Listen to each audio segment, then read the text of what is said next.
नमस्कार, DD news देख रहे हैं आप और आपके साथ मैं हूं शहला निगार। बुलेटिन की शुरुआत करें, लेकिन आइए उससे पहले एक नजर डालेंगे इस वक्त की सुर्खियों पर।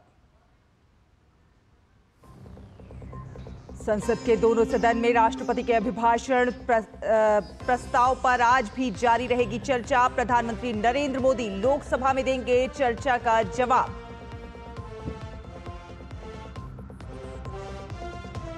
हिंदुओं को लेकर नेता प्रतिपक्ष राहुल गांधी के बयान पर चढ़ा सियासी पारा। सत्ता पक्ष ने की माफी की मांग, तो वहीं बचाव में उतरे कांग्रेसी।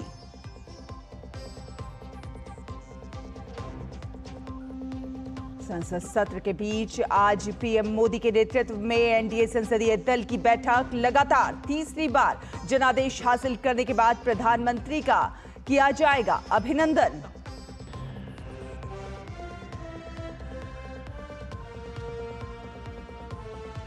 सीबीआई की गिरफ्तारी के खिलाफ केजरीवाल की याचिका पर दिल्ली हाईकोर्ट में सुनवाई आज। 26 जून को तिहाड़ जेल से हुई थी गिरफ्तारी।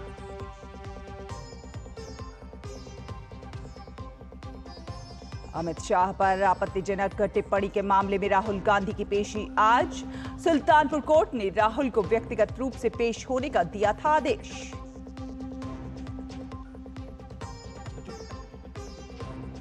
अंडर 23 एशियाई कुश्ती चैंपियनशिप में भारत का 8 पदक पर कब्जा। पहलवानों ने शीर्ष पर रहते हुए जीते 4 स्वर्ण, 2 रजत और 2 कांस्य पदक।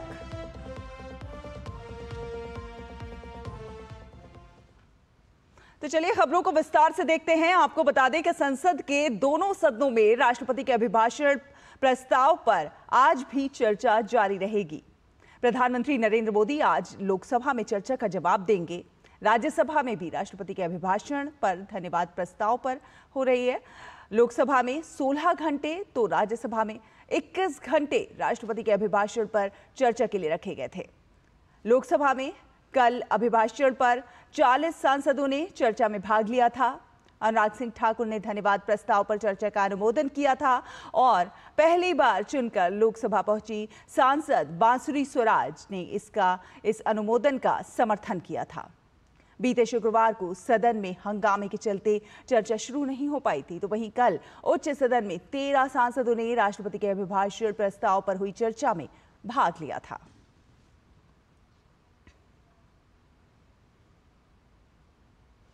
लोकसभा में बतौर नेता प्रतिपक्ष राहुल गांधी की पहले भाषण पर सियासी उफान आ गया है। राष्ट्रपति के अभिभाषण प्रस्ताव पर राहुल ने हर मुद्दे पर सरकार को घेरने की कोशिश की, लेकिन वो खुद ही फंसते चले गए। खासतौर पर जब उन्होंने हिंदुओं को हिंसक बताया तो सदन में हंगामा मच गया। सुनिए जरा कि राहुल गांधी ने आखिर ऐसा क्या कह दिया जिस पर बवाल मचा हुआ है। हमारे सारे के सारे महापुरुषों ने अहिंसा की बात की, डर मिटाने की बात की। डरो मत, डराओ मत।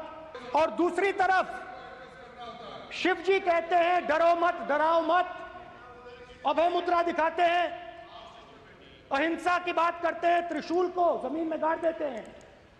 और जो लोग अपने आप को हिंदू कहते हैं वो 24 घंटा हिंसा हिंसा हिंसा, नफरत नफरत नफरत, असत्य सत्य असत्य।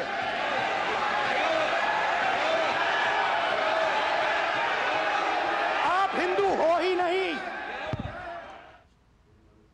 तो नेता प्रतिपक्ष राहुल गांधी ने जब हिंदुओं को हिंसक बताया तो पीएम मोदी ने लोकसभा में खड़े होकर फौरन अपनी आपत्ति दर्ज कराई और कहा कि पूरे हिंदू समाज को हिंसक कहना बेहद गंभीर विषय है।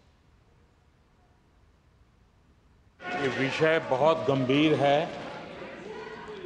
पूरे हिंदू समाज को हिंसक कहना ये गंभीर विषय है। नेता प्रतिपक्ष राहुल गांधी के लोकसभा में पहले ही भाषण में उन्होंने कई ऐसे विषयों को उठाया जिसको लेकर सरकार की ओर से ना सिर्फ आपत्ति दर्ज कराई गई बल्कि राहुल के बयानों को तथ्यहीन भी बताया गया। राहुल गांधी की गलत बयानी पर लोकसभा अध्यक्ष रक्षा मंत्री और गृह मंत्री समेत संसदीय कार्य मंत्री ने सही तथ्यों को सदन के सामने रखा और उनसे माफी की मांग की। अमित शाह ने राहुल गांधी के गलत बयानों की सत्यता की जांच की मांग स्पीकर से की है। लोकसभा में राष्ट्रपति के अभिभाषण पर धन्यवाद प्रस्ताव में चर्चा में हिस्सा लेते हुए राहुल गांधी सत्ता पक्ष पर लगातार आरोप लगा रहे थे, तो सत्ता पक्ष एक एक कर राहुल गांधी के आरोपों का करारा जवाब दे रहा था। सेना में अग्निवीर के मामले पर जब राहुल गांधी ने केंद्र सरकार को कटघरे में खड़ा करने की कोशिश की, तो रक्षा मंत्री राजनाथ सिंह ने साफ कहा कि अग्निवीर योजना कई देशों में लागू है। उस घर को पेंशन नहीं मिलेगी, उस घर को कॉम्पेंसेशन नहीं मिलेगी, शहीद का दर्जा नहीं मिलेगा। गलत बयानी करके सदन को गुमराह करने की कोशिश गलत नहीं है सर, गलत नहीं है सर। लेना चाहता हूं कि युद्ध के दौरान अथवा सीमाओं की सुरक्षा के दौरान यदि हमारा कोई अग्निवीर का जवान शहीद होता है तो उसके 1 करोड़ रुपए की धनराशि सहायता के रूप में उसके परिवार को मुहैया कराई जाती है। इस प्रकार की गलत बयानी से सभी को गुमराह करने की कोशिश नहीं की जानी चाहिए संसद में। राहुल गांधी द्वारा निजी टिप्पणियों पर भी सत्ता पक्ष ने आपत्ति जताई। स्पीकर पर की गई टिप्पणी का खुद लोकसभा अध्यक्ष ओम बिरला ने उत्तर दिया। प्रधानमंत्री सदन के नेता हैं और मुझे मेरी संस्कृति संस्कार ये कहते हैं, व्यक्तिगत जीवन में भी, सार्वजनिक जीवन में भी और इस आसन पर भी जो हमसे बड़े हैं उनको झुककर नमस्कार करो। मुझे यही सिखाया है। किसानों को समर्थन मूल्य न दिए जाने से जुड़े राहुल गांधी के बयान पर कृषि मंत्री ने साफ कहा कि ये कहना गलत है। बाद में राहुल गांधी ने कहा कि वो एमएसपी की गारंटी की बात कर रहे थे। किसान ने यह कहा कि हर प्रोडक्ट के लिए सही प्राइस मिलती है, हमें भी एमएसपी दे दीजिए। और आप लोगों ने कहा किसान का कर्जा माफ नहीं होगा और एमएसपी नहीं मिलेगी। उत्पादन की लागत पर कम से कम 50% जोड़कर एमएसपी दी जा रही है और नहीं दी जा रही है। सत्यापित करें माननीय अध्यक्ष महोदय, ये गलत बयानी कर रहे हैं। जब राहुल गांधी ने अपना संबोधन खत्म किया तो गृह मंत्री अमित शाह ने कहा कि विपक्ष के नेता ने अपने भाषण में कई बातें ऐसी रखी हैं जो तथ्य रूप से सही नहीं है। विपक्ष के नेता ने भाषण में कई चीजें ऐसी रखी जो तथ्य नहीं है, सत्य नहीं है और समय समय पर यहां से ट्रेजरी बैंक ने सत्यापन की मांग की। हम सब की ओर से मेरा आपसे निवेदन है कि इनकी स्पीच और ट्रेजरी बैंक से लिए गए सारे ऑब्जेक्शन को ध्यान में रखकर नेता प्रतिपक्ष को अपने भाषण में तथ्य बगैर की और सत्य न हो ऐसी जो बातें रखी गई है इसका सत्यापन करने के लिए आपका निर्देश मिले और हमें संरक्षण मिले। लोकसभा अध्यक्ष ने कहा कि इसका सत्यापन किया जाएगा। राष्ट्रपति के अभिभाषण पर लोकसभा में चर्चा मंगलवार को भी जारी रहेगी। पीएम मोदी धन्यवाद प्रस्ताव पर चर्चा का जवाब देंगे। ऋषि कुमार और राजेश राज के साथ शैलेंद्र मिश्र, डीडी न्यूज। और राहुल गांधी के संसद में दिए गए भाषण पर जूना अखाड़ा के आचार्य स्वामी अवधेशानंद गिरी ने कहा है कि हिंदुओं को हिंसक कहना या ये कहना कि वो नफरत फैलाते हैं ठीक नहीं है। उन्हें इसके लिए माफी मांगनी चाहिए। और हिंदुओं को हिंसक कहना अथवा ये कहना कि वे घृणा फैलाते हैं, ये ठीक नहीं है। इस प्रकार की बातें कहकर आप पूरे समाज को लांछित कर रहे हैं, अपमानित कर रहे हैं। हिंदू समाज अत्यंत उदार है और वह ऐसा समाज है जो सर्वसमावेशी है, सबका सम्मान करता है, सभी जातियों का, सब मत पंथों का, सभी धर्मों का। हमारे सभी प्राणी अत्यंत आदरणीय हैं। इसलिए हिंदू तो वह है जो सब में ईश्वर को देखता है। आदरणीय राहुल गांधी जी का बार बार ये कहना कि हिंदू हिंसक है और हिंदू नफरत पैदा करते हैं या हिंदू 24 घंटे हिंसा करते हैं अथवा मिथ्या बोलते हैं, मैं उनके इन शब्दों की भर्त्सना करता हूँ, खेद व्यक्त करता हूँ। वे सम्माननीय सदस्य हैं सदन के और विपक्ष के वे एक प्रकार से वहाँ नेता हैं, इसलिए उन्हें इन शब्दों को वापस लेना चाहिए। पूरा समाज आहत है, संत समाज में रोष है, पूरी हिंदू मान्यताओं पर उन्होंने प्रहार किया है। ऐसा कहकर उन्होंने संपूर्ण समाज को कलंकित किया है। ये शब्द मान्य नहीं है, उन्हें इसके लिए क्षमा मांगनी चाहिए। और कांग्रेस सांसद राहुल गांधी के संसद में दिए गए भाषण पर दरगाह अजमेर शरीफ के गद्दी नशीन हाजी सैयद सलमान चिश्ती ने कहा है कि विपक्ष के नेता राहुल गांधी ने अभय मुद्रा के प्रतीक को इस्लामी प्रार्थना से जोड़ने की बात कही है। इस्लामिक आस्था और दर्शन से किसी प्रतीकात्मक मुद्रा को जोड़ना ठीक नहीं है। मुझे लगता है कि राहुल गांधी को किसी धर्म और आस्था के बारे में बोलने से पहले उसे समझना चाहिए। जो लीडर ऑफ अपोजिशन है श्री राहुल गांधी जी, उन्होंने एक स्टेटमेंट दिया है पार्लियामेंट में तमाम एमपीज़ के साथ लोकसभा सदन में कि जो अभय मुद्रा है उसको इस्लामिक प्रेयर्स के साथ या इस्लामिक वर्शिप के साथ उन्होंने किसी संदर्भ में कहा है। इस्लाम में ये क्लियर कंसेप्ट है कि अल्लाह सुब्हानहू व तआला एक क्रिएटर है और is the most merciful and the most compassionate, and there is no associations of any partners or any symbolism with the presence of God. लेकिन जो भी ऐसे लीडर्स हैं, जो पॉलिटिकल लीडर्स हैं, वो पहले फेथ को, रिलीजन को सिम्बलाइज करने से, कंट्रोलाइज करने से पहले उस चीज़ को पहले समझें, क्योंकि दीन इस्लाम के अंदर अल्लाह सुब्हानहू व तआला की कोई इमेज नहीं है, कोई सिम्बोलिज्म उसके साथ एसोसिएट नहीं कर सकते हैं।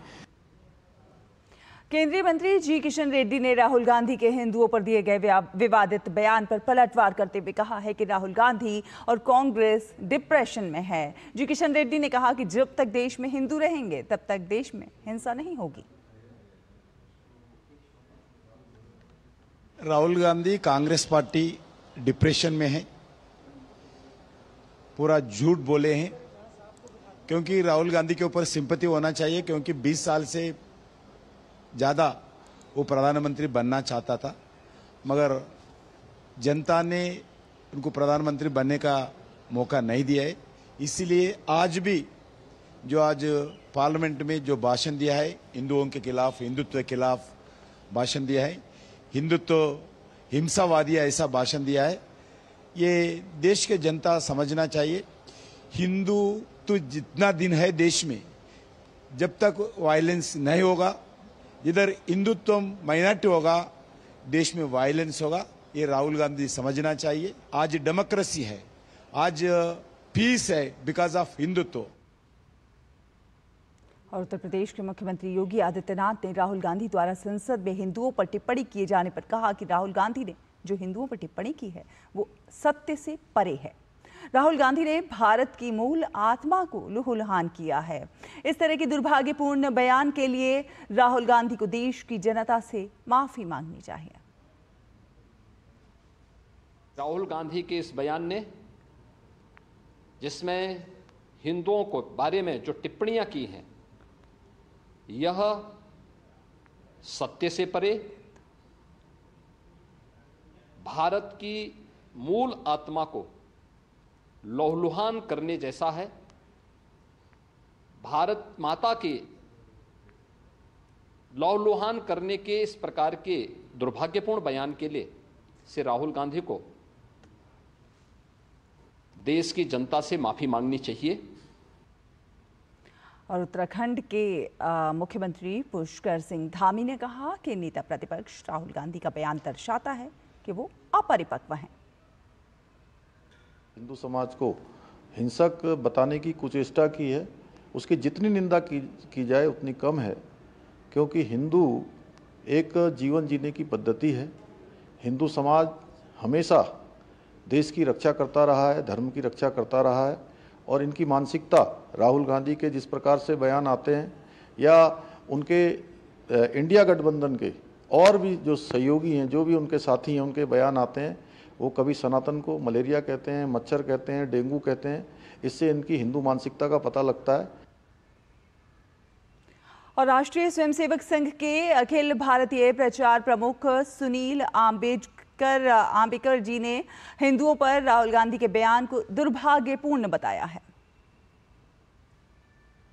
संसद में कुछ जिम्मेदार महत्वपूर्ण पदों पर जो लोग बैठे हुए हैं, उनके द्वारा हिंदुत्व को हिंसा से जोड़ना ये अत्यंत दुर्भाग्यजनक है।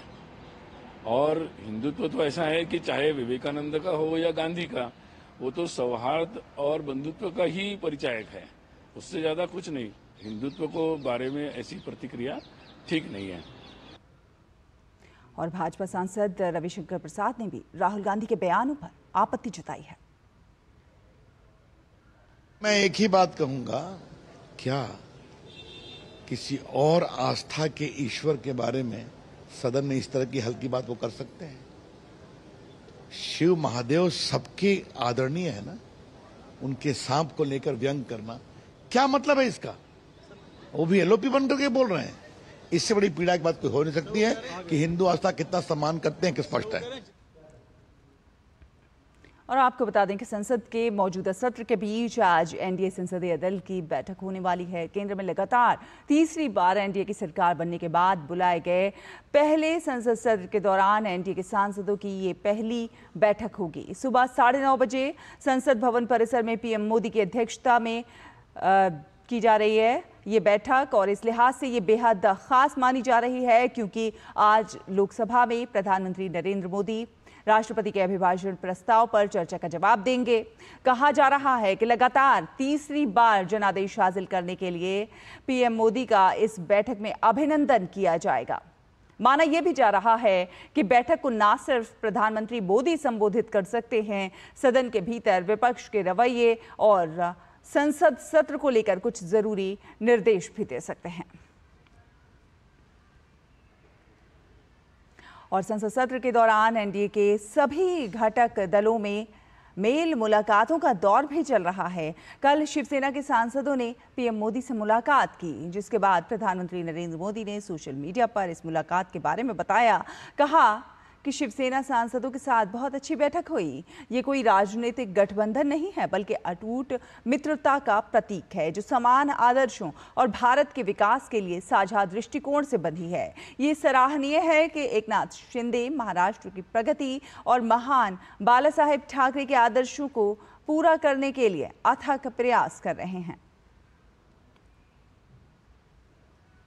प्रधानमंत्री नरेंद्र मोदी के साथ कल जनसेना पार्टी के सांसदों ने भी मुलाकात की। प्रधानमंत्री ने इस मुलाकात के बारे में कहा कि वो पवन कल्याण गारू के साथ कई वर्षों से काम कर रहे हैं। प्रधानमंत्री ने पवन कल्याण के जन सेवा की भी सराहना की और कहा कि जेएसपी हमेशा समाज की सेवा करने और भारत की प्रगति में योगदान देने में सबसे आगे रहेगी। आपको बता दें कि दिल्ली हाई कोर्ट में आज दिल्ली के मुख्यमंत्री और शराब घोटाले के आरोपी अरविंद केजरीवाल की याचिका पर आज सुनवाई होगी। इस याचिका में अरविंद केजरीवाल ने सीबीआई द्वारा अपनी गिरफ्तारी को चुनौती दी है। कल ही केजरीवाल ने ये याचिका लगाई थी, जिसे अदालत ने सुनवाई के लिए मंजूर कर लिया। सीबीआई ने 26 जून को तिहाड़ जेल से केजरीवाल को गिरफ्तार किया था। केजरीवाल की ओर से ये कहा जा रहा है कि उन्होंने अदालत के 26 जून के उस आदेश को भी चुनौती दी है, जिसके तहत उन्हें सीबीआई की 3 दिन की हिरासत में भेजा गया था। अमित शाह पर आपत्तिजनक टिप्पणी के मामले में राहुल गांधी की आज पेशी होगी। सुल्तानपुर कोर्ट में राहुल गांधी को व्यक्तिगत रूप से पेश होने का आदेश दिया था। दरअसल कर्नाटक के पिछले विधानसभा चुनाव के दौरान एक प्रेस वार्ता में राहुल गांधी ने गृहमंत्री अमित शाह पर एक आपत्तिजनक बयान दिया था। इसी बयान से आहत होकर सुल्तानपुर के बीजेपी नेता विजय मिश्र ने राहुल गांधी के खिलाफ परिवाद दाखिल किया था, जिसे कोर्ट ने स्वीकार कर राहुल के खिलाफ मुकदमा चलाने का आदेश दिया था।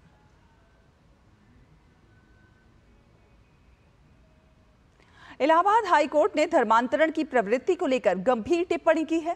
इलाहाबाद हाई कोर्ट ने धर्मांतरण के एक मामले में सुनवाई करते हुए कहा है कि पूरे उत्तर प्रदेश में एससी, एसटी और आर्थिक रूप से गरीब व्यक्तियों का ईसाई धर्म में अवैध धर्मांतरण बड़े पैमाने पर किया जा रहा है। हाई कोर्ट ने कहा है कि धर्मांतरण नहीं रोका गया तो देश की बहुसंख्यक आबादी एक दिन अल्पसंख्यक बन जाएगी। कोर्ट ने कहा कि धर्मांतरण करने वाली धार्मिक सभाओं पर तत्काल रोक लगाई जानी चाहिए। दरअसल न्यायमूर्ति रोहित रंजन अग्रवाल ने उत्तर प्रदेश विधि विरुद्ध धर्म संपरिवर्तन प्रतिषेध अधिनियम 2021 के तहत एक आरोपी कैलाश की जमानत याचिका खारिज करते हुए टिप्पणी की थी। हमीरपुर के थाना मौधा में याची कैलाश पर अवैध रूप से धर्म परिवर्तन कराने की धाराओं में मुकदमा दर्ज कराया गया था। और दिल्ली हाईकोर्ट ने पूर्व राजनयिक लक्ष्मी पुरी द्वारा दायर मानहानि मामले में तृणमूल कांग्रेस के नेता और राज्यसभा सांसद साकेत गोखले को 50 लाख रुपए का हर्जाना देने का निर्देश दिया है। अदालत ने अतिरिक्त निर्देश भी जारी किए हैं, जिसमें सोशल मीडिया पर सार्वजनिक माफी के लिए भी कहा गया है, जो कम से कम 6 महीने तक साकेत के सोशल मीडिया हैंडल पर रहना चाहिए। अदालत ने साकेत गोखले को एक प्रमुख राष्ट्रीय समाचार पत्र में अपना माफीनामा प्रकाशित करने का भी आदेश दिया। साथ ही कहा कि आदेश का पालन 8 सप्ताह के भीतर किया जाना चाहिए। साकेत गोखले द्वारा 13 और 26 जून 2021 को सोशल मीडिया प्लेटफॉर्म एक्स पर पोस्ट किए गए थे, जिसके बाद ये मामला अदालत तक पहुंचा। दरअसल इन पोस्ट में गोखले ने आरोप लगाया कि लक्ष्मी पुरी ने स्विट्जरलैंड में अपनी आय से अधिक संपत्ति खरीदी है। बता दें कि कैबिनेट मंत्री हरदीप सिंह पुरी की पत्नी लक्ष्मी पुरी की ओर से करंजावाला एंड कंपनी द्वारा दिल्ली हाई कोर्ट में इस मामले में हर्जाने की मांग करते हुए एक मुकदमा दायर किया गया था। और बात की जाए मौसम की, तो देश के अलग अलग राज्यों में पहले गर्मी तो अब बारिश लोगों की परेशानी का सबब बन गई है। लगातार हो रही भारी बारिश के कारण महाराष्ट्र के मुंबई में रिहायशी इलाकों में बारिश का पानी भर गया है, तो वहीं गुजरात में जूनागढ़ के विभिन्न हिस्सों में जल जमाव देखा गया।